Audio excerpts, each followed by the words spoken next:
Mfundisi wami. Amen. Uthini uYesu namhlanje? Ubonisa ntoni?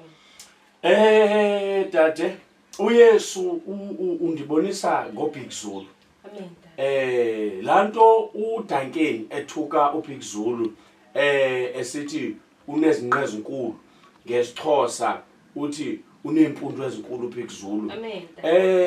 uDankeni lidimoni elia lithi unempundu ezinkulu uBig Zulu. Uyaqonda xa uthuka uBig Zulu subungenwa ngamadimoni. Amen. Yes. The more umane usithi unezinqe ezinkulu uBig Zulu amadimoni ayangena.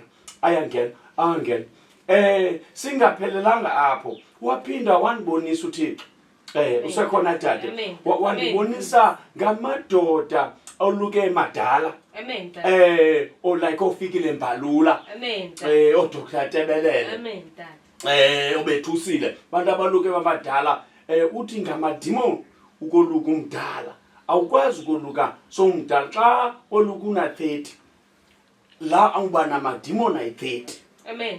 Kungena amadimoni apha kuwo ungena amadimoni so that's why uYesu waluka ene 2 months wohlala uyanibonisa uYesu uthi la madimoni wokoluka umdala ayakwazi ukwenza ungabi ngumuntu ohlala ncam ebantwini ababhinqileyo mabarepende mabaphenduke enkosi dade.